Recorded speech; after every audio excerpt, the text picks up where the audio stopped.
যেই অভিভাবক তার বাচ্চার হাতে মোবাইল তুলে দেয়, মনে রাখবেন তার চাইতে বড় জালেম আর কেউ নেই।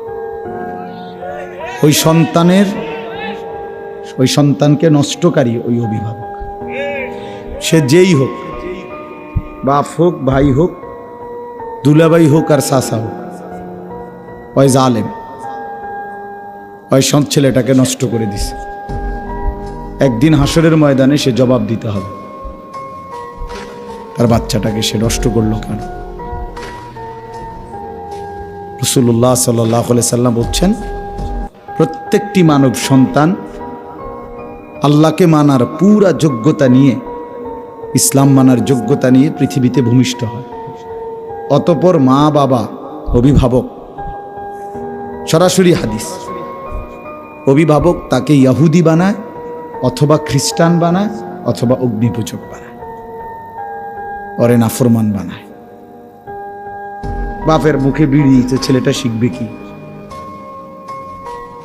বাবা কথায় কথায় গাইল্লায়, এই অপদার্থ বাপ থেকে সন্তান শিখবে কি?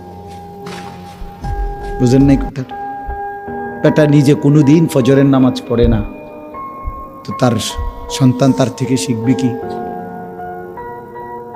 তার বাবার হাতের টাকা দিয়েই টেলিভিশন চলে ঘরে, ডিশের বিল দেয় উনি, বিদ্যুৎ বিল দেয় উনি, পোলা না ছেলে মেয়ে স্ত্রী নাচ গান নর্তকী ছবি দেখে নষ্ট হয়, কে তারে নষ্ট করবে? বুঝেন নাই? আপনি সমস্ত গুনার ইন্তজাম ব্যবস্থা করে দিয়ে এরপরে কল যে পোলাটা বুঝলাম না, নষ্ট হয়ে যেতেছে, আলাপ করে। আপনি বুঝছেন না কি লেগা? আপনি চিড়িয়া খান যে বুঝছেন না, আপনি ভাত খাইয়েন 3 বেলা, তাইলে আরো বুঝবেন।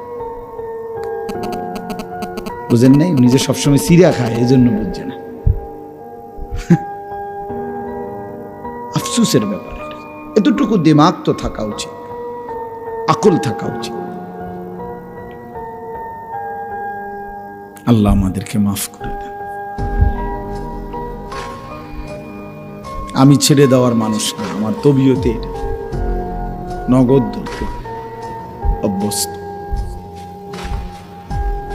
আজকের এই রামচন্দ্রপুর দারুল উলুম রাহমানিয়া কারিমিয়া মাদ্রাসা ও এতিমখানা কমপ্লেক্স এবং এলাকাবাসীর যৌথ উদ্যোগে আজকের এই মোতাবাররাক ৬ষ্ঠ বার্ষিক ওয়াজ মাহফিলে আল্লাহ তাআলাই আমাদেরকে আসবার বসবার, আল্লাহর জন্যই জমা হওয়ার তৌফিক দান করেছেন। এজন্য সকলেই বলি আলহামদুলিল্লাহ। ৬ষ্ঠ বার্ষিক, এটা